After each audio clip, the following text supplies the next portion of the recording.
Good morning. I have a few friends who are colorblind. Perhaps you know of people, perhaps you are yourself colorblind. And that puts people in a real quandary for matching, for clothes that connect with one another. And so they come up with a solution of coding their hangers or sections of their closet to equal certain kinds of colors or clothes that will go together. They can do that with the help of others. If you think about taking a friend shopping for clothing and they're colorblind, you can go into a store with great confidence. You know the sections that will connect with one another. You can ask a sales representative, and then you can eye the choices made by that person to see if they connect with what you prefer. So you go into the store and you take your colorblind friend along with you with authority because you know what you're doing. I really think it's important for us to make a similar parallel to our faith lives. At this point in our lives, we have a track record with the divine. The divine has a track record with us, has shown up in times of great pain and suffering, times when we felt alone or needed that immediate companionship, consolation, courage to face the difficulties of our lives. Because we have that track record with the divine, or vice versa, when we operate in the world, we can operate from that position of authority, of confidence.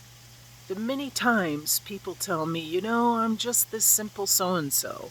Someone who really doesn't have a background or a degree in religion or theology, and who am I to tell people what to believe, or who am I to expound upon the immensity of God when I just know a fraction of the divine?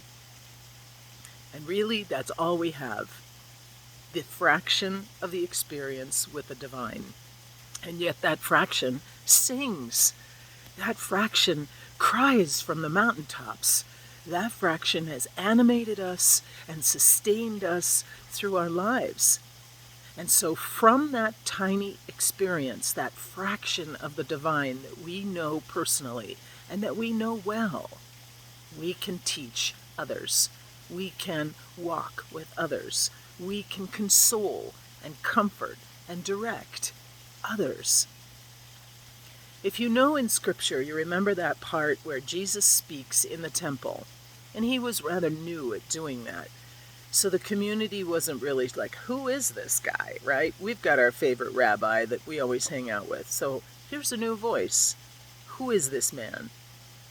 And they said, at least that's what's documented in the Gospels, that this man was different, that Jesus was different, because he spoke with authority. He wasn't just talking about someone that he'd heard about. He was talking about someone that he knew. You and I also know God.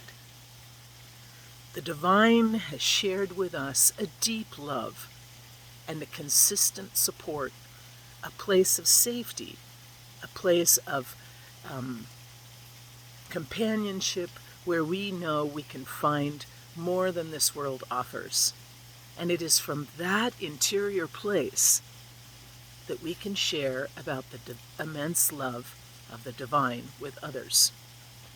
When you and I speak with authority, the authority of our lives, of these small but powerful experiences that we've had of God's presence, it makes a difference. We're not just hemming and hawing. We're not just saying, well, I heard, or so-and-so said. We're saying, in my experience, this is the kind of God that loves me.